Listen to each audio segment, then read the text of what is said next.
Thank you, Mr. President.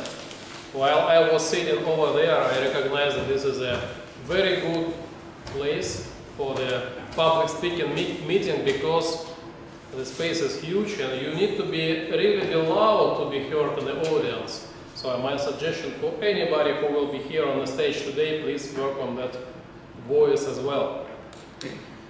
Typically, the Toastmaster of the day facilitates the meeting. So this will be my job for today, to help to coordinate the flow of the meeting. And one of the right of the Toastmaster is select the theme of the meeting. And because today is the 1st of October, then with no surprise it comes that I suggested the theme of our today's meeting will be the Halloween Day. I don't see smiles. I see so many nice boys and girls who maybe have been waiting for the Halloween day in childhood to be able to collect some of the candies from the strangers on the street. And I hope these days are not that forgotten, so that I really want your smiles actually. So that is why this meeting will be a lot about the memories and imaginations of the Halloween, meaning we will try to make our meeting in the atmosphere of the fears, to be scary and spooky, but also trying to make some magic over the day. And you know what? If you are a wizard, then from the real first days, one of the most important skills that you would like to develop as a wizard is the ability to say your magic words in the right way, so with the right grammar. Because if you make it in the wrong one, it will make no effect. So if you have seen the movie Harry Potter, you may remember that they try to practice how to say that properly, otherwise it doesn't work. And today we have a person who will help us to say the things properly and also to learn a few magic words of the day. And I would like to call to the stage Natash Broodie, who is our grammarian and wordmaster. Natasha. Hi, good evening. So yes, I am your, I think I pronounce it grammarian or grammarist for today. Essentially what I'm going to do is I'm going to evaluate every single speaker who comes to the platform. I'm going to be writing down your grammatical errors. And at the end of that, I'm going to collect all of them together and pretty much hash out collectively what we can be doing as a group to improve our grammar. We'll start off that way. The second thing I'm going to be doing is introducing what I hope is a new word for you, because it was a new word for me last night as well. The word is written up here. It's a verb, and since we have a lot of Russian speakers, I'm going to ask you to pronounce it after me. Trounce. Can you say that? Trounce. Very good. So, ounce, we know that is a measurement, and it's the tra, we don't roll the R's, trounce. So, one more time, trounce. Trounce. You have it in only a verb form, no other forms, just a verb. Trounce, trounced, trounces, or trouncing. And what this word means, which I think is appropriate for today, is conquer. We all know what the word conquering means, right? To win. Trounce means to conquer heavily in some kind of contest. Now today, obviously, is All Hallows Eve, and I'm from the United States as well. This is a holiday that's really popular in the US, but I actually never really celebrated it. So I don't have fear stories to draw you in that way. Instead, what I wanted to leave you with is a story about how to ensure you trounce your fears. How do you trounce your fears? In my culture, which I'm sure everyone here knows, in African culture, we were once slaves in the US. And part of the way that we trounced our fears as a community, as a group, was we used the power of song. And so what's interesting in African history, or in, I should say, African American history and Caribbean history, that's me, what's interesting in our history is that the power of song helped us not only to trounce our fears, to overcome our fears, but what we also used song to do was to encode different ways to ensure that we not only trounced our fears, but we were led north in order to find freedom. So in some songs in African culture, you will find hidden messages about how to remain positive and how to hide in order to not be captured and face the fear. We trounced our fears through song. So my suggestion, if you have fear, especially when it comes to public speaking, it may not feel comfortable, is to take the time when you're not at the podium, to find those instruments or to find those areas that bring strength and that bring encouragement to your life, and to keep that playing in the back of your head so that when you must trounce your fears, you can recall those ideas and overcome it. Good luck. All right, so that has been a great message to us to start trouncing our fears. And that reminds me to the story about the three men who was trying to trounce their own fears by doing what? By doing and visiting the dragon. In one village, the villagers, they learned that there is a big dangerous dragon somewhere nearby. And there was one guy who was running the grocery store of the village, and he actually was the first who tried to visit the dragon, and he went to the forest, to the mountain, he found the dragon, and the dragon was so huge, and he immediately said to this guy, "I will eat you." And the guy started, because of the fears, he started mumbling, and the dragon ate him. The second guy, who tried actually to conquer the dragon, was the local teacher of English. And he went to the same forest, to the same mountain, and then met the dragon, and the dragon said to him, "I would eat you."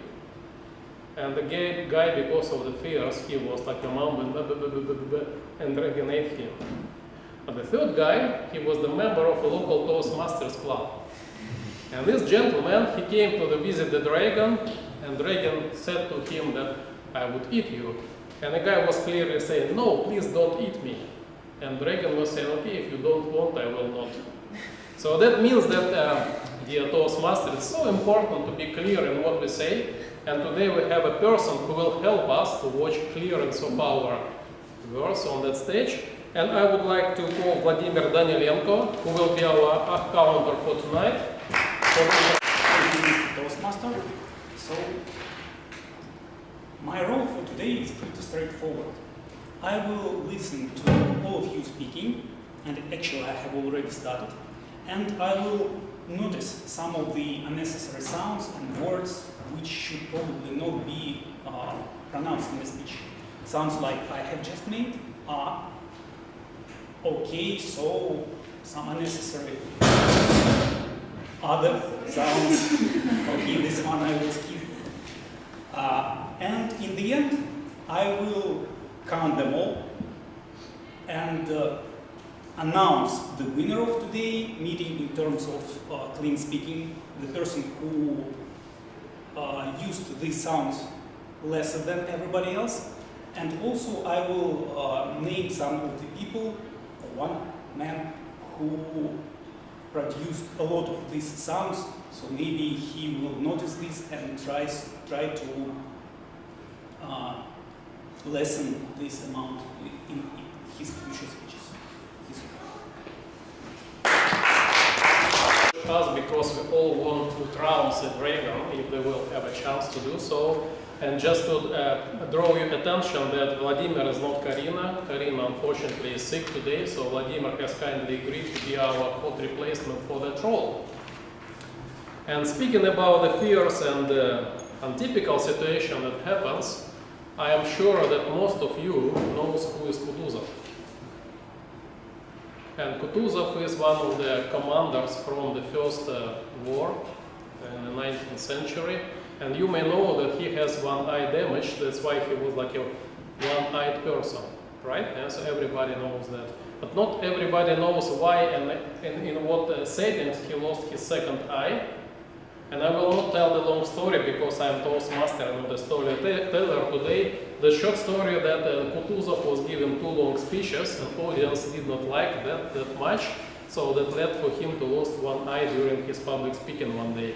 So for us to remain with 2 eyes for the remaining of our entire life, we have a person who will help us to watch the time tonight, and I would like to invite to the stage the timer of today, Irina Kalugina. Maria. Good evening, ladies and gentlemen. My name is Maria Kalugina. I'm timed today. My duty is to keep track time during our meeting. I'm going to show you 3 signs today.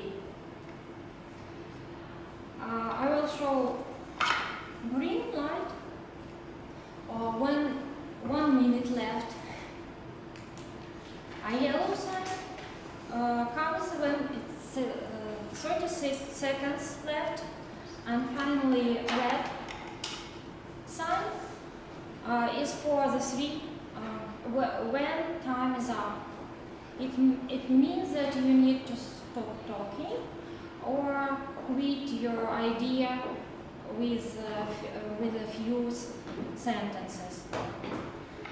Please don't miss my signs. I sit in the first row, so good luck. Okay, thank you, Maria. I hope and look forward that with your help we'll continue to be on time today, because we are moving to one of the main parts of our meeting today, the prepared speakers. As Mr. President mentioned earlier, we have 4 brave persons in the room who spent time, energy, overcoming fears to prepare and to deliver their speeches today. And the first person who will take the stage tonight, that person actually has its own fears as everybody around us today. And related to the public speeches, that the biggest, scariest moment for that person delivering the public speeches happens when the audience starts glancing to the clock or checking the mobile phone, because that means that you have prepared a speech for ages and it happened to be a bit of boring to the audience. So that is why let's welcome to the stage Irina Gayshinets, and let's wish Irina that nobody will be looking to clock or mobile phone today, because I'm sure that the speech will be spectacular. Irina. So hi everyone, I'm Irina, and when I received the description of this project, I was like, really? Tell about yourself, 4 to 6 minutes? What on earth can I be telling people about myself for 5 minutes without putting them to sleep? That was a challenge. But if you should remember one thing about me after this speech, it is I love challenges. And today I'm gonna present some fun facts from my biography to support this statement. And first of them is that I cannot draw at all. So guess what I did? I drew the slides I'm gonna demonstrate today.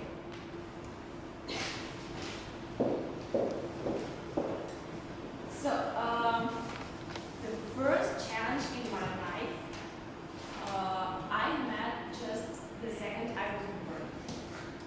Because I was born in Yakutsk, which is a very remote region of Russia with severe climate. And the lowest historical temperature in my native town was 61 degrees below 0.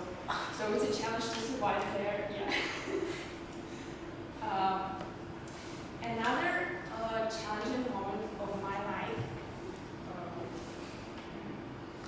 was my relocation to a remote Asian country, Singapore. It's a beautiful, crazy country which culture is a mix of Indian, Malaysian, and Chinese cultures. So we celebrated Christmas, Deepavali, and Kurban Bayram together. I ate my lunch with chopsticks every day, and I had to speak Singlish, which is a mix of English and Mandarin. So it was quite a challenge. Another challenging part of my life are my jobs. My first job was related to spare parts for sea vessels. So I had to communicate with brutal seamen about spare parts for their engines, and I had to earn their respect in spite of their prejudice and in spite of lots of sexist jokes. So it was challenging. And my current job is I work as an analyst for them. And honestly, I don't know how I ended up as an analyst at this great company, because I've always had a humanitarian brain. So it's quite a challenge for me, but I like it, I enjoy it. Very developing experience. Apart from my job, I also have hobbies. One of them is learning Mandarin, because I believe that an ability to speak a foreign language provides you with an opportunity to get access to an ocean of content and new information. And Mandarin is the most widespread language on our planet, and probably the most difficult one to study. So it was obvious, Mandarin. Another hobby of mine is Kung Fu, which happens to be an Asian martial art. So Asia had quite an influence on my life, I guess. And it is challenging because it makes you have a great balance of your brain concentration and your strengths, your flexibility. That's why I find this experience really challenging. And last but not least, Toastbusters Club is another challenge for me, because public speaking is not my strongest point, not my strongest skill. So I joined this club with hope to become a better public speaker. And since this is my first project, I have a really long journey ahead. And it's a challenge, but I'm really excited. Good luck. At the last part of the meeting, we will have the evaluations, and Irina will get her evaluation from her assigned personal evaluator. But in the meanwhile, you should have an opportunity also to deliver some kind of feedback to the speakers. I'm sure that everybody have the papers on the desks. If not, please let me know and I will distribute for you. And now I would like to dedicate 1 minute of the time for everybody to put a few words and then later pass to Irina. Yeah, time starts. Misha, Yes. we don't have them. Okay. Could you please give us? Oh no, it's a monster. Spooky, spooky, very spooky. Next speaker, it's also about the public speaking. And for him, that fears happens that he eventually recognizes that he forgets the words in front of the audience and don't have anything to say.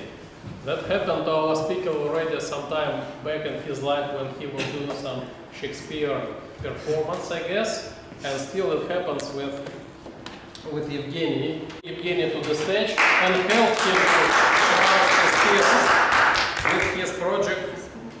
Title is Too Little, Too Much. Yeah. Evgenii, stage is yours. Thank you. Let me ask you a question. Have you ever been rushing out of your flat home and just forgetting where you put your keys? Yeah? Raise your hands who had this problem. Yeah? But you know, sometimes you just hoarded these keys seconds ago and you just don't remember where is it, what happened to these keys, how they suddenly disappeared. And as for me, sometimes at this moment I think probably I'm losing my memory, I'm losing my mind, what's happening. But now I found out what's actually happening. This phenomenon is called scarcity. Have you ever heard about it? You're not familiar with this topic. Okay, Let me start a little bit from the history of this phenomenon. Actually, during the Second World War, at the end of the Second World War, since November 1944 till December 1945, there was an experiment. It was called the Minnesota experiment. And the idea of this experiment was that 36 volunteers actually agreed to starve. Yeah, not taking any food for a long period of time. The aim of the experiment was to develop a therapy for the people who actually suffered from the famine during the war, and they were dying when they were taking food, because during the war they got some issues with their stomachs and couldn't take a lot of food. And actually these 36 volunteers, for a year almost, they starved. And of course, the results of the study, they were just surprising. Of course, these people, they lose a lot of weight, they couldn't even sit because their muscles didn't have any power anymore. But they were a stronger problem, actually. The main problem with their mind. Do you know what happened with their mind? Actually, even people who didn't care about food at all before that, after several months since the experiment ended, only thing they could talk about was food. Different recipes, how to cook food, and it lasted almost a year. And this phenomenon got the name scarcity. The scarcity is a mental thing when your mind is focused only on one thing which you really cares about. All your power, all your energy dedicated to this thing. Actually, in this experiment I just mentioned, it was the food, because they were lack of food and that's why they wanted to take more food. Nowadays there was a more recent study by the two professors of Harvard and Stanford University. Actually, their names quite hard: Saint Hilmulan, Nathan, and Eldar Shatin. Yeah, something like that. And these guys, they got a new approach to scarcity. Actually, they evaluated scarcity from the economic point of view. From the economic point of view, scarcity is really, really dangerous for people. Do you know why people who don't have money at all, who are poor, they can't get out of this vicious circle? Some of the people, they really always saying, oh, I don't have money, I want a good job, I want to find a new job, or I want somebody to help me, but they just don't use opportunities when life gives them, because now there are a lot of opportunities. You can Google for work at Headhunter or somewhere else. And these people also have a scarcity syndrome, because only thing they're thinking about is just living day by day. If they just lived till the next week, it's already success for them. So they're focused only on short term. And in this study actually, professors explained that these people will always be like that if they don't get out of this short-term scarcity thinking. Also, Hidden Brain podcast. It's a podcast which telling us about how our brain works. They also focused on this scarcity thing, and they told in the recent podcast about the Indian farmers. there are some farmers in India who get money only one time a year because they sell something which is seasonal, yeah, and it's cotton, yes, they sell in cotton and it's seasonal work, and they were having an IQ test, and one group of farmers took the test before they sold all cotton, and another group of farmers took this test after they sold the cotton. And actually those farmers who took the test before, when they were poor, they didn't actually perform quite well. But those farmers who took the test after getting paid, after selling the cotton, they performed much better. So, probably you also have scarcity syndrome sometimes, because having a little time when you're too busy, it's also a symptom of scarcity. I also had this when I was really busy at work, had lots of projects to do, and actually I tried to do a lot, but at the same time I didn't have time just to clean my house, and my flat was filled with garbage. And also I didn't have time just to communicate with my relatives in an appropriate way, and that's why everything was collapsed. And this was also a scarcity syndrome. So try to watch out when you are in a scarcity cycle. And if you are in this cycle, try to refocus, try to just relax and think what is really important in your life. Think about long term and not the short term. Thank you. Evgeny has done his turn, and now it's our turn to write a few words to Evgeny, what you liked about his speech, what he may improve next time. Hey, are you looking forward for the next prepared speaker? Yes. Guess what the fear the speaker is going to trounce tonight?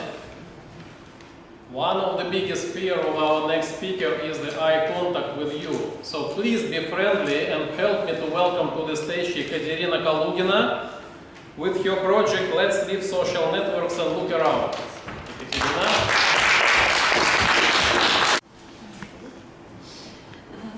Mr. Toastmaster, fellow club members, guests. Recently I was amused by the fact that in the US and China there are clinics for the treatment of people who are addicted to the internet and social networks. And these clinics are very popular. But then I thought, it's not surprising. Let's see around, we all have friends who are immersed in social networks, who post photos on Instagram or surf the net around the globe. And sometimes it looks really unhealthy. According to the research, about over 6% of people around the world are addicted to the internet, and it's becoming a really serious problem in many countries, including Russia.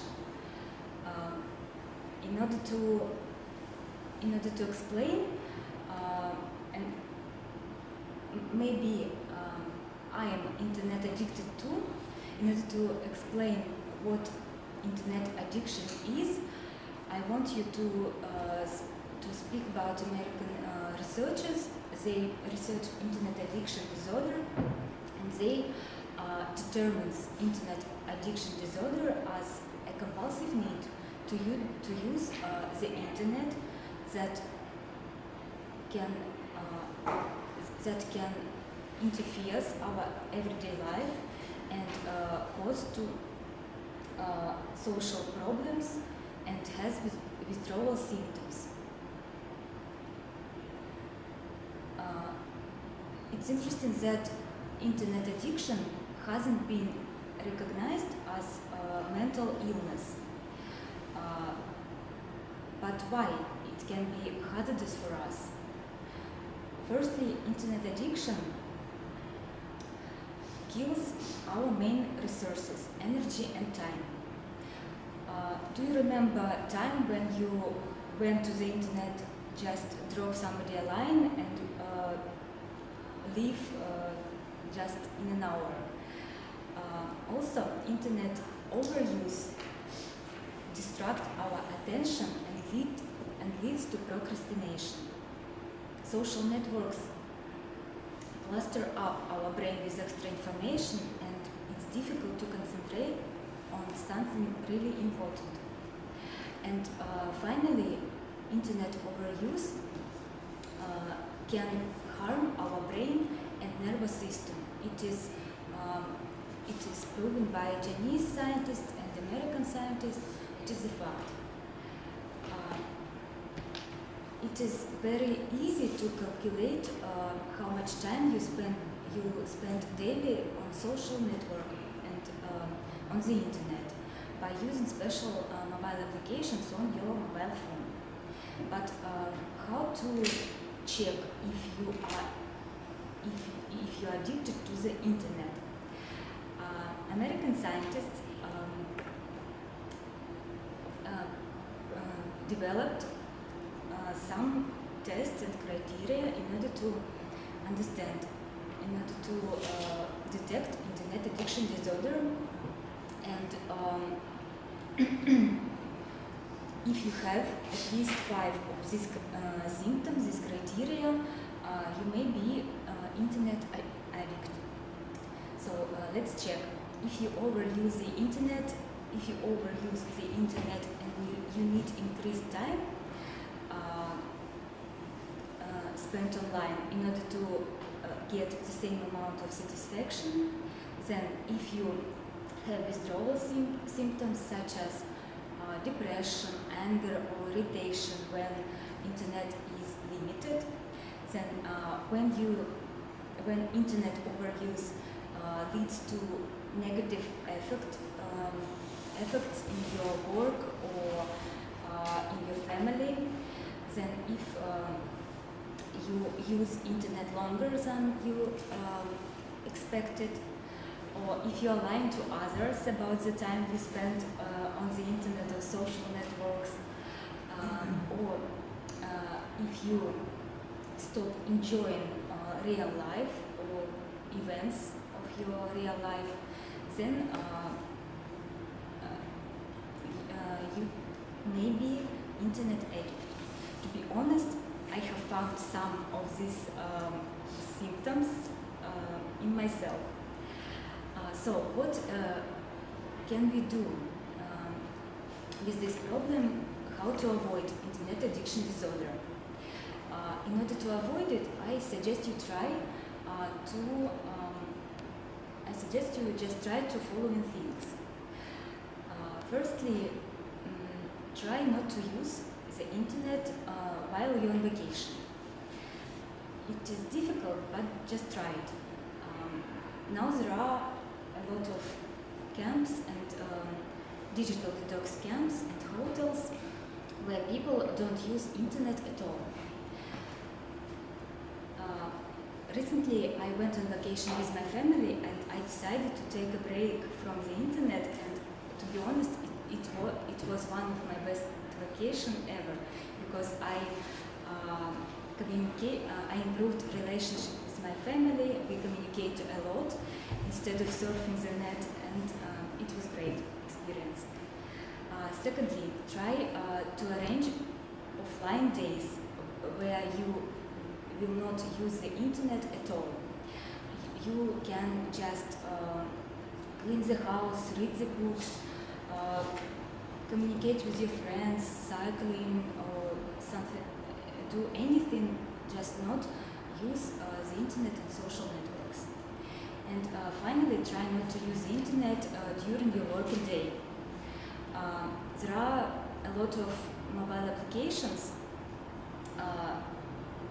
You can use them. They can help you to control the time you spend on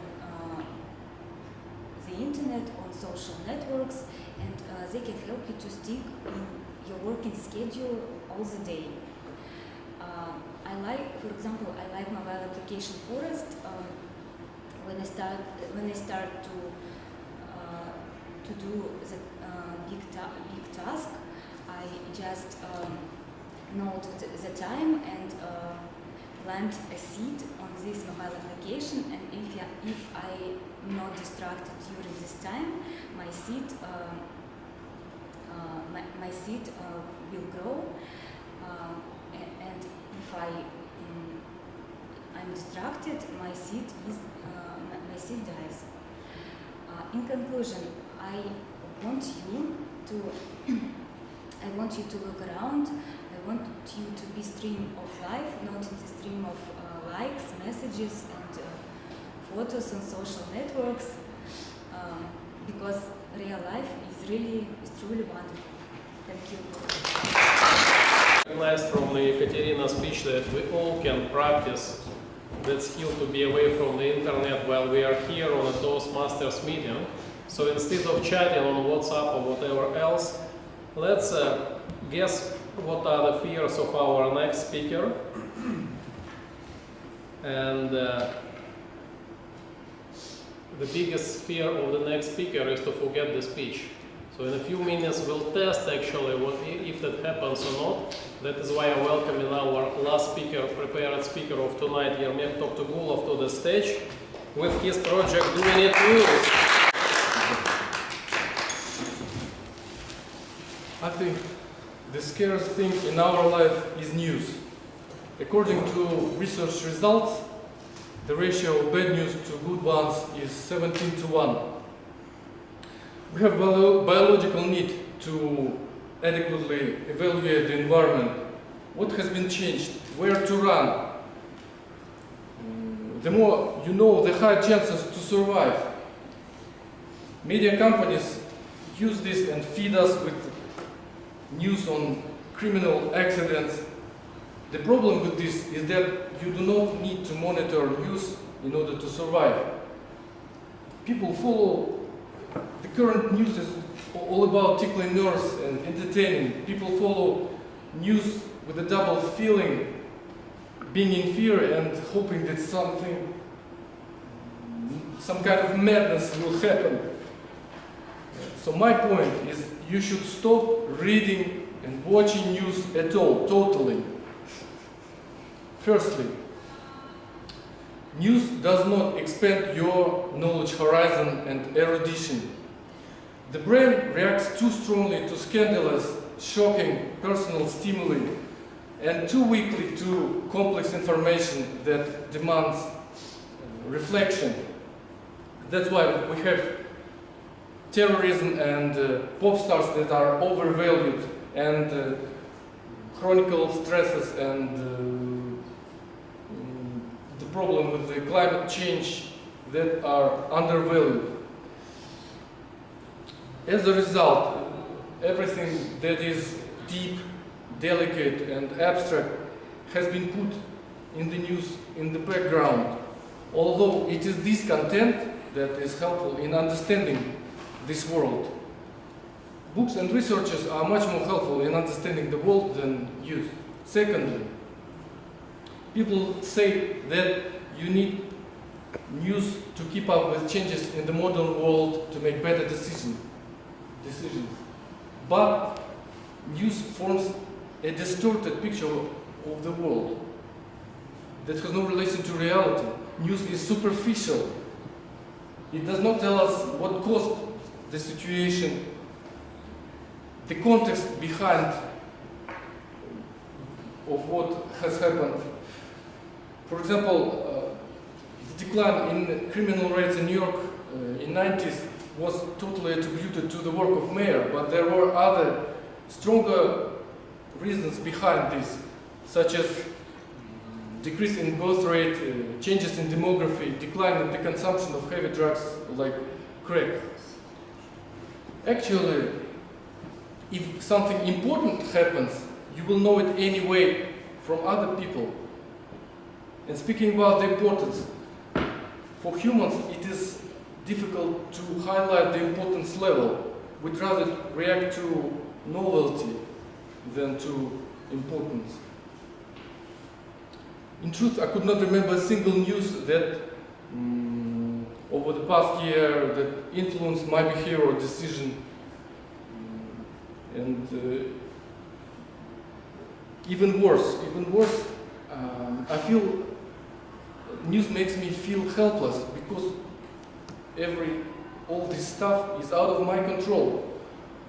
Everything seems inevitable and fatal. Thirdly, news makes people stupid. Brain is a plastic thing. It changes its structure depending on uses and tasks. It stops developing on what is not used. If you get used to being constantly distracted, your brain unlearns to concentrate for a long time on one subject. Without concentration, there is no learning, no productive work. While clogging your conscious mind with news, you prevent your subconscious mind to find ingenious solutions to problems. It kills your imagination and creativity. And here I wanted to present some respectful research result that attention span decreases from 12 seconds to 8 seconds in 10 years. But I found another articles that prove that it's just another fake news. Fourthly, checking news is bad for your health. News, especially panic stories, threats about nuclear war, increases the feeling of anxiety, which leads to constant stress and that can damage your immune system. I guess I scared you enough up to this moment. Finally, some people think that being informed with current news would help to keep conversations with other people, assuming that it's an indicator of some kind of education. But it can have just the opposite effect. Even in times when there were no internet and TV, Thomas Jefferson, the third US president, said, "The man who reads nothing at all is more educated than the man who reads nothing but newspapers." I do not take a single newspaper and I feel myself happier for it. So think it can be beneficial to stop wasting time on news and focus on what is important in your life. And you can find food for thought in books, in traveling, and here in Toastbusters Club meetings. Thank you. See each other back on time in 7 minutes. I was informed by our dear timer that the 7 minutes are over. Don't actually take your seats in a very comfortable position because in the next session that everybody will have an opportunity to participate because we are proceeding to the next stage of our meeting, which will be about the improvised speeches. And I would like to call to the stage Kristina Sharykina,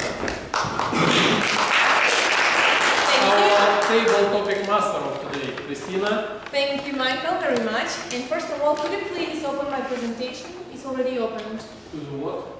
My presentation. Hello, everybody. For those who still don't know me, my name is Kristina. I'm a member of the Spanish-speaking club. And today, there is a very special day, really. Not only in USA, but I suppose that in Russia, this, so to say, holiday is quite important already. So let's remember a bit the history of this wonderful day, which actually goes to the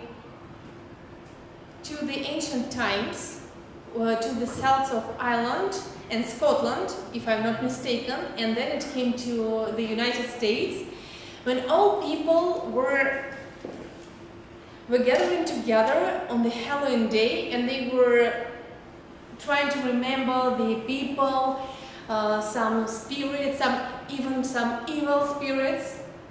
And today, during our session of improvisations, I would like everybody to imagine that you are, for example, an ancient Celt of Ireland, of Scotland, or even of some other country. And your task will be to tell us a story about your forefather or about some ancient person from your history, and to tell us what was actually the story, the life story of this person. But let's remember that Halloween is famous for very special costumes and for very special faces. So, taking into consideration this fact, of course, your pictures, I will show you there, like this picture for example. So your pictures will be a bit unusual, so your stories also should be a bit unusual. So basically, one more time, your task is to answer a question. What is the story of this wonderful creature? But remember that you are an ancient Celt. And let's try to call somebody who is quite, of course, Calum, please. Okay, but let's take another picture, okay? Not this one.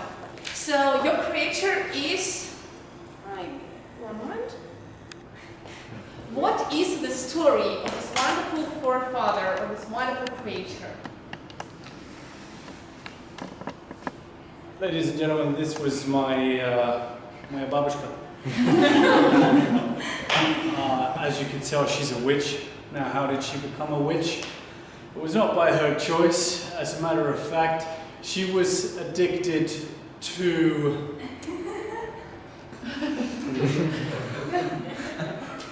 the little chocolate sweets you get with the toffee inside them. She was addicted to them. First of all, well, I say she was my babushka. She was my babushka's babushka. So your ancient forefather, yes. Very ancient. My ancient forefathers. Okay. Babushka. The original Hems family babushka. And she first had one of these toffee chocolate sweets when she was a young child, about 12 years old, and she became addicted to them. Unfortunately, they didn't have addiction advice back in those days, so she just became addicted. She ate more and more and more and more and more, and she said, well, you know, how can I remove this from my life? And she prayed to the overlords, please remove my toffee addiction. And the great witch of earth came down and said, we will remove your toffee addiction, but you will be forever turned into this wicked, big-nosed witch here, and this will forever be your future life. And also, she didn't age, by the way. She's still alive today. She's still like this. So beware, she's somewhere around tonight. Thank you. So who would like to be the second person to take the floor? But you have already talked today, so maybe a bit later. And some of our newcomers, maybe. Georgy, please take the stage. So your image, so the second person is Georgy, the first one was Calum. So your picture is this one.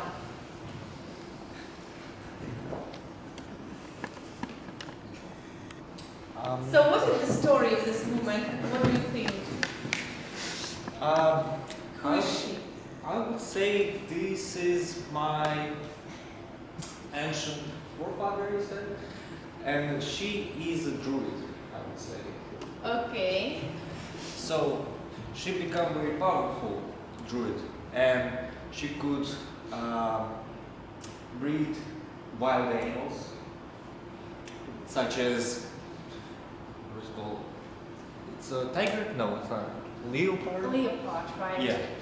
So, basically, she was savior of the forest and wildlife, like in world, in the whole world. So was she living in the forest, or was she like a girlfriend of a wonderful person who was also living with her, for example, in the forest? A very romantic story, right? Probably is because that's how our what's it called family tree came to me, right? Okay. So probably she got some boyfriend maybe. Okay, so do you have a wild leopard at home? I just get a little kitty, like probably 2 weeks ago. Okay, so but maybe do you have some traditions to make wild animals become like home animals? Do you know how to do it? No. No. Okay, so this was the talent of your forefather. Yes. So Okay. we lost this tradition. You have lost this tradition. Yes. Okay, but maybe you have lost some other tradition which also comes from this wonderful woman. Probably not. Not. Okay. Thank you. Thank you.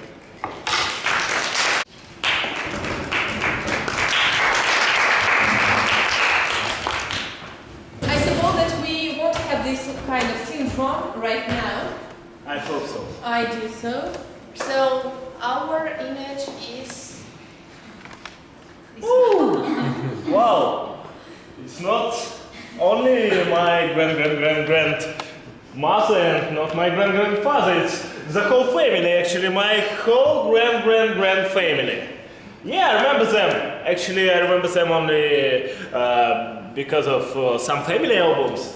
Yeah, and this is my uncle. Yeah, he looks a little bit white in there, but I guess he has eaten something better these days. This picture was taken at Halloween, I guess, in 1986 or 1982. My mother told me about this thing, and this fat guy, he is actually a little one, I forgot his name, and he actually later became a fitness model, but at this moment he wasn't quite fit, yeah, but still. Okay, and this guy right behind, you see, who is looking like a Frankenstein. He wasn't really a Frankenstein, but he actually was a drug addict. Yes, that was a problem. Not so strong drugs, only cocaine. That's why he also got this actually tongue, yeah, white tongue. And this woman, she was my grandmother. Oh no, it was my 80s. She couldn't be my grandmother. She was my something like an aunt, but aunt of my grandmother. Okay, so she later became a physics professor. Yeah, and what else I can say? I guess nothing. That's all. So the next person, please don't sit. Wonderful lady, it's your turn.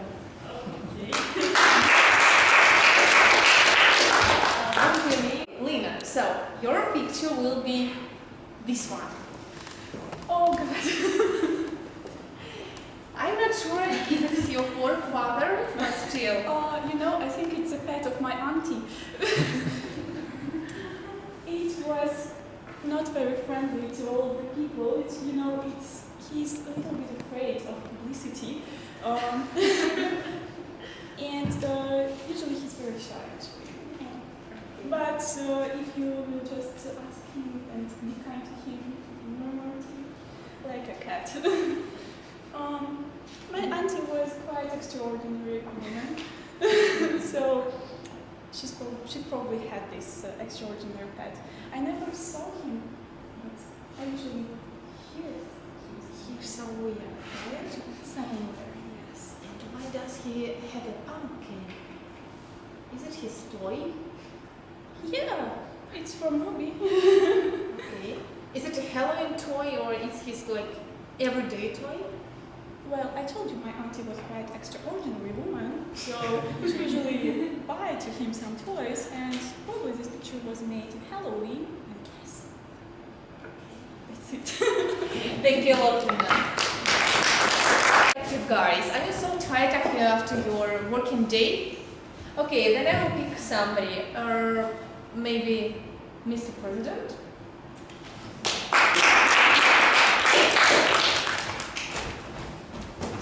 So, Mr. President, you will have this picture. Oh. Maybe he has really something in common with me. Right. This is my grandfather from Hogwarts University, and it was a long story actually how he became a president of Hogwarts University, and he opened the public speaking club over there, and that's questionable look from my grandfather means please guys, please participate on table topic exercise, because it's actually that was a question from his exercise during the Hogwarts education, and that's part of the very traditional Hogwarts education to have public speaking, and that's quite crucial for all people, and that's kind of mystery. That's mystery, and that's why it's one of the subjects in Hogwarts University. And such skills is quite key, and that's why he is actually questioning everyone to participate in table topic exercise. That's right? And in conference, right? And in the conference. And in a conference. By the way, it's international cross Hogwarts international conference is coming in winter. Of course. Yes, and that's another thing which we have to participate. By the way, we'll talk about it a bit later. Okay, thank you very much. Thank you, Nikolay. Denis, so nice to meet you, Denis. So this is your picture. So what do you think was the story of this forefather of yours? Was he a good writer, for example? It might be a good writer, but I think maybe some dramatic scene. Maybe he dream about something. I don't know what he's thinking about. Do you think he was like a war man?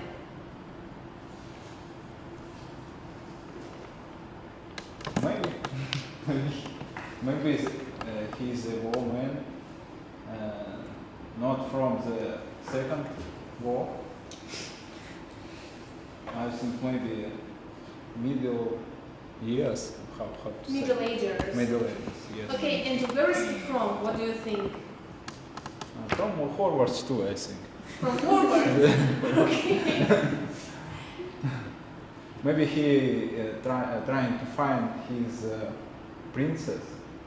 Oh, some romantic story. Yeah, some romantic story. So the day of Halloween, he's trying to find his second part. Why not?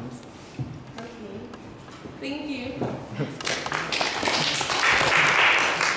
So your image is this.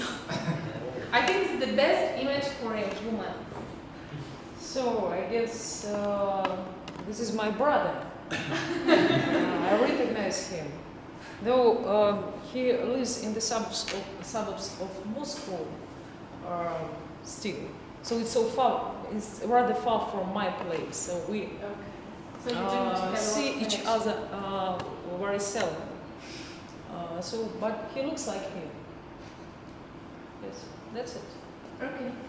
And second part together with that writer. He's rather brave. He's a director. He's a director. Yes, that's why he's wearing his clothes. So he's a modern director of a Yes. company. So guys, would you like to have such kind of director? Okay, Irina, thank you a lot. At this stage, I would like them to hand over the next course of the meeting to our general evaluator of today, who is the properly spelled Mr. Calum Hems. Please take the stage. Steps today, which is really good. Good exercise. Well, hello again. I'm the general evaluator for the second half of the meeting, but First of all, I just want to say that everyone made some really great speeches and I learned a lot of new things, so thank you for that. To remind you who was the first speaker, we had Irina Gayshinets, and her personal evaluator is Vadim Mikrin. So I would like to call Vadim Mikrin to the stage to evaluate Irina Gayshinets. Thank you very much, Calum. First of all, Irina, I'd like to congratulate you with your first speech here, the icebreaker. And as I think, in my opinion, in our opinion, you in general succeeded with the goal of the speech. You introduced yourself to the audience, and I think that we'll know you now as a very interesting and exciting person. So, what we have learned about you, we learned that you really love to challenge yourself, and you really act on this love. You know, you get the challenging jobs, and you have some quite unusual hobbies, like learning the Mandarin, Chinese language. As we all know that it's very difficult to learn the language, but even the letters we don't know how to approach it. So, all those facts lead us to get the impression about you. But what personally I would like to more in your speech. I would like to have a storyline. Why you feel that you have to change yourself, and how do you, for example, come to your first job, and how do you come to learning the Mandarin, and so on and so on. And so maybe you would like your more deep thoughts and feelings, and your plans that derive from those feelings about about your previous experience and thoughts about future. So what about your external behavior? Again, I think that you succeeded in general in your challenge first, and your speech was quite clear and easily understandable for non-English speakers and I think for native speakers. You, I think, had quite good connection with the audience. You look to the audience and catch some eyes. And what could be improved? I think the first thing that you could work on is your gestures. I think it's the first thing that unmasks your nervousness. So you could move more smoothly, for example. And of course, the ultimate what you could do with your further speeches is to train on camera and look how you look for all the others. So again, my congratulations and thank you very much. Okay, thank you, Vadim. That was a great evaluation. I would just like to add, I know me and Vadim were quite interested in storylines. I would like to just back up that point and say that in your next speech, maybe you would like to zoom in on one of these things because you spoke quite broadly about your hobbies and interests, but maybe you want to put the focus on one and tell us a story about it. That would be really nice. Okay, I want to remind you of our second speaker, who's Evgenii Larin, and his personal evaluator is Tatyana Leonteva. So Tatyana. So I would like to take the stage as the speaker took. I think it's the middle of the stage. Firstly, I want to say thank you, Toastbusters, that I have the opportunity to train my public speaking skills in English here. And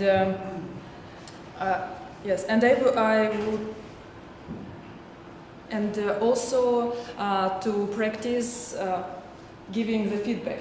because it's not so easy task sometimes.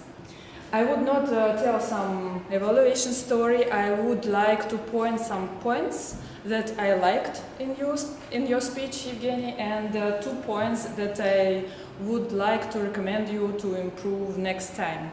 And firstly, I liked that you took the middle of the stage and you spoke with a strong voice and very confident. The second, actually, the most difficult part of preparing the speech is to find the topic. And I think you did this task very well because your topic was interesting. And the third that I want to notice that you start your speech with a question. And it's also good to contact with the audience, and if the audience say yes on your question, then they agree with you, and it's actually sets them up good to what you speak in your speech. And the fourth, you presents the statements in your speech with experiments, then with the research of the professors of Harvard University, and you had also as example podcasts. And actually with your speech you fulfilled the tasks, the purpose of your speech, that you should review a basic research, and you did it well. What I would so you meet the requirements of the project. What I would like to recommend you, body language. You was in the middle with a confident voice, but you sometimes you work too much there and here. Maybe in some points it's better to stand at one point and talk to the audience. And the second point is you talked about 3 experiment and podcast and research Experiment, yes, but you had I saw that you was out of time as me now, so sorry, but I would recommend you to take 2 strong, and maybe you would have more time for to sum up your speech and actually to sum up your main message, what you would provide to the audience. So it's 2 points that I would like to recommend you to improve next time. But in general, good luck in your Toastmasters journey, and I'm waiting for your further interesting speeches. Thank you. So thank you, Tatyana, for a great evaluation. I would also like to follow Evgenie's lead and Tatyana's lead and stand in the middle of the stage, maybe over here. There's the bulk of you over here.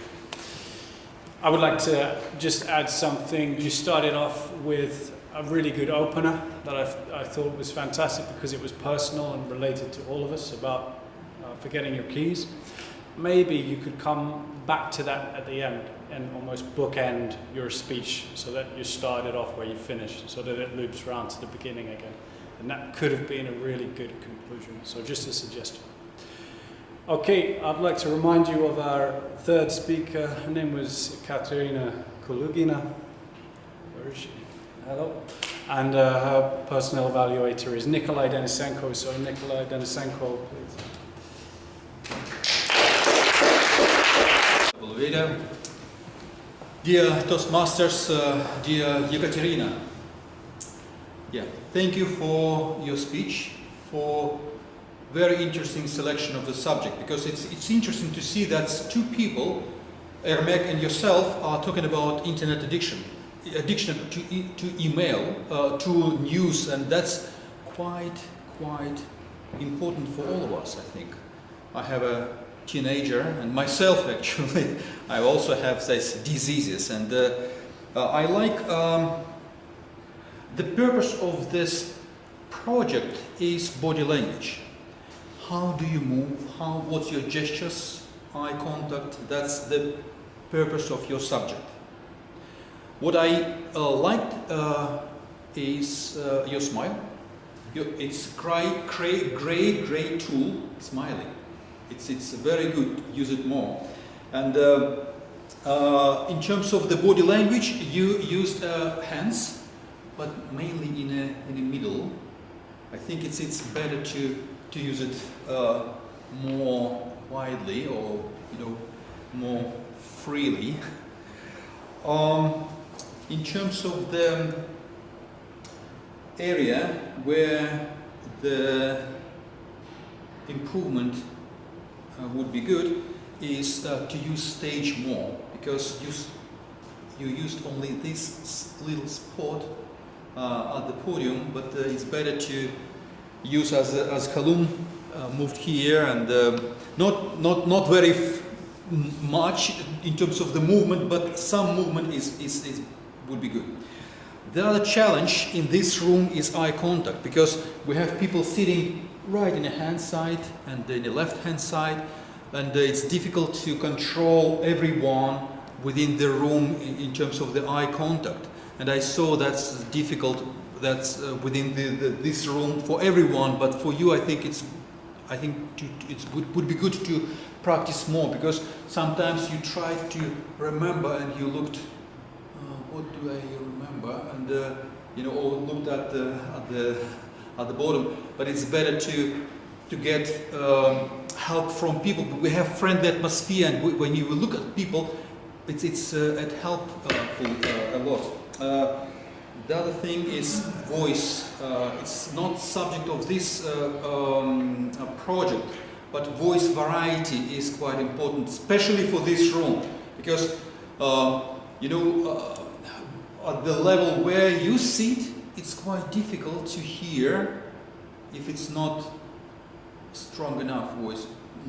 We need to practice more and more on this. What I like is your structure. You very structured. You mentioned why it is illness, what symptoms, and I found myself as well over there, how to avoid it, and that's very structural. And I think it's when you have such kind of good structure, it's better to use gestures like number 1, number 2, as Calum mentioned to me as well as a feedback, number 3 and the number 4. It's better to use those things. And I know it's quite difficult to use and to trance yourself through the fear to be in a public speaking things. Thank you very much, and I'm looking forward to your next speech as you are right in the middle of your CC journey. Thank you. My congratulations. Thank you, Nikolay. Another great evaluation, so thank you. Ekaterina, I would like to just add some small points. I think that your speech, content-wise, was absolutely great. I think you have some great content there. I think what held you back was maybe you were shy. Not sure if that's because of stage fright or maybe you were worried about your English language, but it doesn't matter at all because your content was great. So what I'd like to say is just, I'm a strong believer in that, in having a good mental attitude, and I think what would help a lot of everybody is to think that you have to understand that what you're saying, even if it's not, you kind of imagine that that is gold for your audience. And this brings you alive, and you can imagine, okay, I'm talking gold, I'm giving you gold. And this can bring you more alive and allow you to have a louder voice and present that across the audience. Okay? Moving on to our final speaker, we had Ermek Toktogulov. I'm sorry, I didn't pronounce it right. Ermek Toktogulov. And he will be evaluated by Rahim Saatov. So welcome. Good evening, fellow Toastbusters and dear guests, and especially Ermek. It was a pleasure to hear your speech, and it's an honor for me to evaluate your speech, especially that it's the one that is before the last one, like to finish the Competent Communicator Manual. So you are already quite an advanced speaker, therefore, and I also asked you, should I be soft? Do you like it soft or harsher? And you said you can criticize me, and so I will do that. Your purpose of your speech was persuade with power. So we should all be persuaded. Yeah. I will mention that I will start with the points that I think you could have done a little bit differently to make it even more powerful. First, I think the connection was lacking. I don't watch news so much anyway, and I think you couldn't connect with me. I mean, I don't know how many people watch your news, so I think that you could maybe ask a question or something like that in the beginning, just to check who is, because maybe we are all already converted, and then you try to convert us. It may be the other way around also. We are all watching news all the time, maybe you need to persuade us not to watch. So that checking did not happen, so I think the connection got lost there. And second, I think you approach preparing your speeches in a very smart way. You know so much and you want to deliver so much. But I think you need to go back and think that we are all 4 or 5 years old kids here, and you need to explain us in a very simple words, in very simple language, in a very simple language. You mix too many things, and in my perspective, I got lost. I didn't know, I couldn't find one direct line where I could say, okay, one argument, second argument, third argument, yeah, well, actually, yes, I shouldn't watch the news anymore, or listen to news anymore. You had 5 points, and that's too much for any speech. I think you should have not more than 3. Boom, boom, boom, and the final conclusion, and then we are convinced. You could maybe expand on one of your points, the last one that says Thomas Jefferson.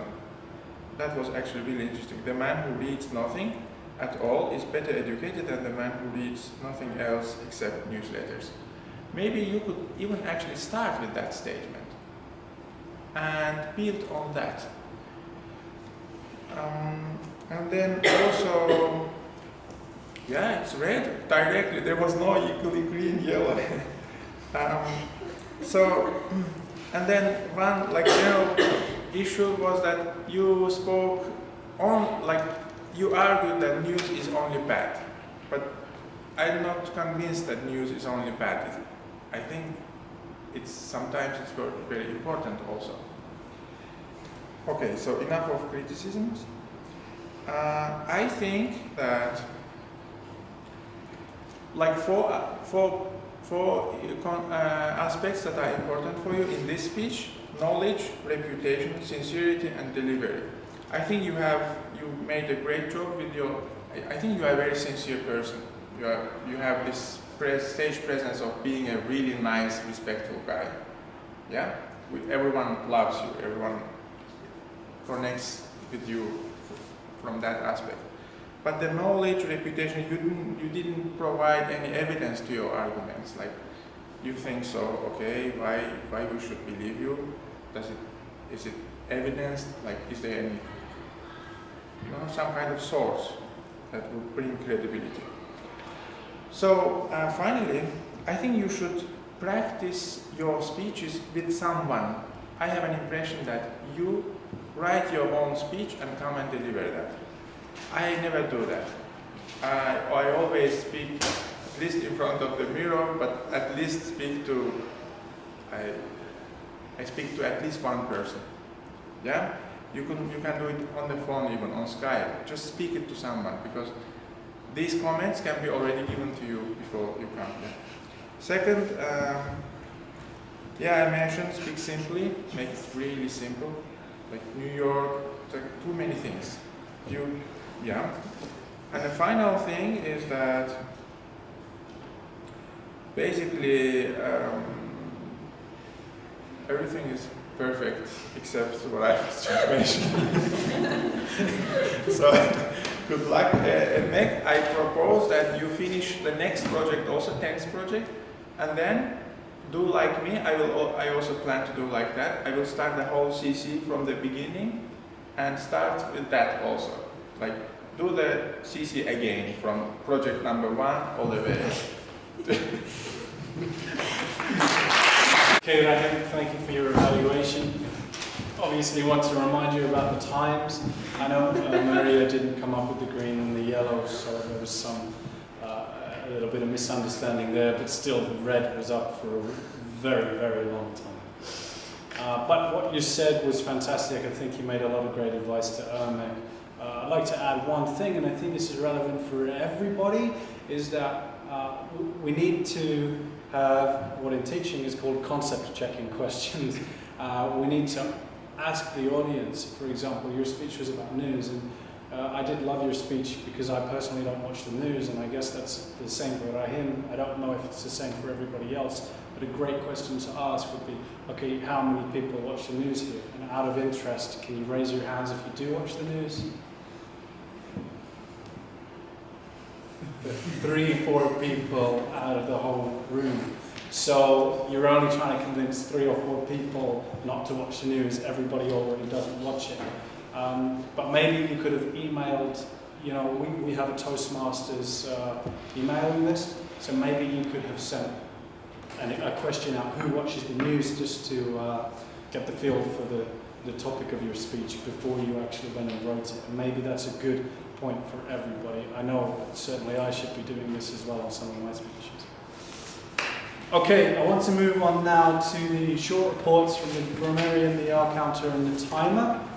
The timer is up first, so I'd like to bring her to the stage again.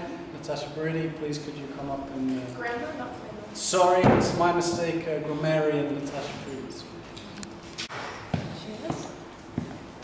I'm actually going to do it from behind because I have paper. So, grammar, very, very general, just to help everyone, especially non-native speakers. In general, when it comes to pronunciation, words, I suggest you all make a note of these particular sounds, which seem to be the most difficult for the majority of native Russian speakers. They are the TH sound, the R sound, the V sound, and for some but not all, the S sound. For some particular Russian speakers, what I'm noticing over the course of the year of being here is that when they start to speak English, it starts to sound a little bit like French. And that's because the ending of the words kind of get muddled out. We can't do that in English. It sounds beautiful in French, but when it comes into English, it's very, very hard to understand which words you're saying. So, for example, I think one of the phrases that I liked, actually I can't, that's going to really just cut, no, I won't go there. But, okay, so for example, if you have words that start with the TH, it's a very strong sound. It doesn't have a Z, it's not z. And so if you're going from a TH word to another TH word to an S word to another TH word, it starts to sound like this because this is you can't do it. So you really got to, my suggestion, especially if you really want to do public speaking, take some time, do a Google or a Yandex search of TH words and S words, and literally just do those kind of, I think they're called riddles or word puzzles or something like that. Find a native English speaker, go on iTalki, go on Facebook, I don't care where you go, but find a native English speaker and really work on just pronouncing those sounds. I cannot tell you how important it is because it really does get lost and the meaning gets lost. There we go. Another particular sound, Q-U-A. I think someone had mentioned the word adequately, adequately, one to be aware of. And I'm going to ask my fellow Brits, I think it's also Celt, as in the culture, not Celt. Celt. It is, yeah. It's Celt, yeah. So we have two, right? We have Celt and Celt. When you're saying Celt or Celtic, you're talking about the culture, Celt. When you're saying Celts, you're talking about an American basketball team. So make sure that you differentiate between the two. Even though they both have green as their banner, they are two completely different things. Celt for culture, Celt for the basketball team. Yeah. Let's see, other problematic areas. We all know articles. I suggest you review the difference between the words say versus tell. I think in Russian it's something like something like kazat versus gavarit, something like that. Yeah. Say versus tell. Quick review of that. Really easy way, if you want to use the word say, you're speaking the word, actually speaking the word say. There we go. And then some nice words that I thought were very well done. Ocean of content. I thought that was a very poetic, nice way of doing that. Well done to that person. Distorted picture of the world. That was a very nicely put together phraseology. And out of my control. It's a popular one, but it's still quite effective. So good job to the ones who used those. And then lastly, which is really my fault, I forgot to tell you that I was going to count how many times you chose to use tranche. The winner of today is Mikhail. He used it about 3 or 4 times, but our runner-up is Nikolay, who also gave it a shot in our last go. So my personal suggestion for you is try to use this word this week and increase your vocabulary. Yeah? Good job. Tasha, you're very lucky to have 2 English speakers today. I would like to add to what you said just about tell and say. Tell is followed by a pronoun. So, hands up if you know this. Okay, so it's tell me or tell him or tell you, tell her, and say is just say.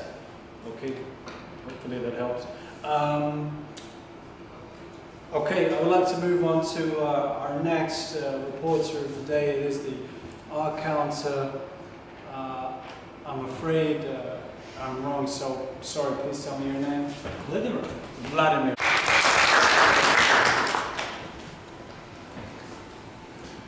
So, let's start. Actually, my report will be quite short. However, we need to mention some things. Due to the essence of roles, we have different time presence during the meeting. So some roles, some participants, like participants of tables topic session, get just a couple of minutes. Some people, like speakers, have up to 8, 10, sometimes more minutes. So it really depends on the amount spent speaking, how many opportunities to fail, let's say, we have. So during table topics session, we did really good. Just one person was a little bit out of average during table topics, and he was also the champion, let's say, of words and unnecessary words, like yeah, for example, Evgenii, I think you can see this, and you can definitely work on this, and you will overcome this. Ekaterina also probably has some opportunities to enhance this moment. Ermek did exceptionally good, just took a couple of moments. Rehearsing very much helps in this matter. But the champions in good conduction of their speeches were Mikhail and Kristina. I failed to notice just a single one of the passive words or unnecessary sounds. So I guess this is it for me. And now for our last reporter of the day, our timer. So Irina Kalugina, Marina, please.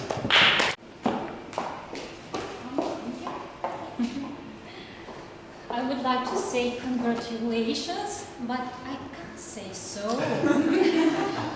The most of you fit the timer limits, but we have Olena and Denise.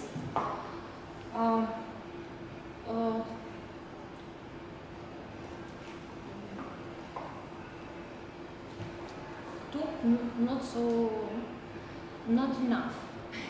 И would contest, they would be disqualified, I suppose.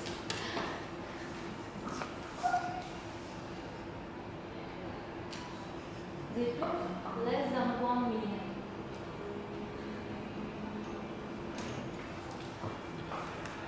But we have some persons who talk very long, and as the winner of this was Rahim Saatov. He took plus 1 minute and 40 seconds.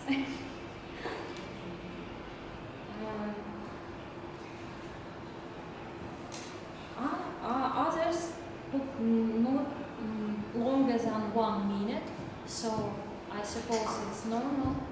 And thank you for your time, and I hope you had some fun today night. Thank you, Maria. Okay, so that brings the evaluation session to a close. I just want to add a few of my own remarks. I'll start from the session from beginning to end. Don't worry, I'm not going to bore you. Firstly, about the reporters, I'd just like to point out that Natasha, you did a great report, you came up with a great word of the day. The thing that I would say is that you took too long talking to us at the beginning. The thing is, we have an icebreaker speech, and that is to introduce yourself in the last 5 minutes, and that's a proper speech. You came up and you did tell us about your culture and a bit about yourself, and although it was very interesting, it was not in the right place. So at the moment you're being a reporter and you're reporting the grammar, so I just thought that you should stick to telling us your role. Okay? Then I noticed that Mikhail, there was one short problem. You did correct it, which was great, but you forgot to leave us time to fill in some nice words about Ekaterina's speech. So you went on straight to Ermek, and I was quickly writing this to leave a comment for Ekaterina. However, you did correct that, which was great, and we still did get an opportunity to give everybody feedback. So that was great that you corrected it. Moving on, Kristina, the table topics, I thought it was great. Was Kristina? Yeah. Very creative. I loved it. It was to do with the theme, Halloween. Fantastically, you had pictures on the screen. I just thought that it was very, very difficult. I'm a native speaker, and I find it incredibly difficult to be creative on the spot. First of all, we're public speaking, so it's a bit scary. Second of all, creation doesn't always come to us like that. So to be asked to put in a creative situation when you're in front of everybody, it was frightening for me, so I think it was frightening for everybody else. What you could have done to help that is there's a concept that creativity comes from two unrelated ideas joining each other and becoming one idea. So we had one idea, which was the picture. So maybe, and I don't know if you can use this screen as well. Can you use two screens at the same time? Maybe you can't, but it's broken with this one, okay? But I thought you could have put something else, like the second idea. Maybe you could have had a quote from a musician or a politician, and then we can combine these two ideas, and it gives us something a bit more to bounce off, or historical dates, or anything else. Okay. That was all. Apart from that, I really loved today's meeting. I thought it was very successful. I was captivated by all of it, so great. I would suggest that next time, I mean, we do have a new room, and that's great, and it's a fantastic room, by the way, but there's this divide right down here. And maybe that was my fault, because I actually sat there on the first time I came to this room. I sat over there. Maybe everybody was scared of me or something, so we had a but next week, in the next fortnight when we're on again, I promise not to sit there, to sit here, and I think that everybody should do the same, because It's just a bit awkward for the speaker when most people are sitting here and everybody is over here. So I would suggest this half of the room is just banned. Everybody should sit here. Okay, that's all. I would like to welcome back the president of the evening, Nikolay Denisenko. So welcome back, Nikolay Denisenko.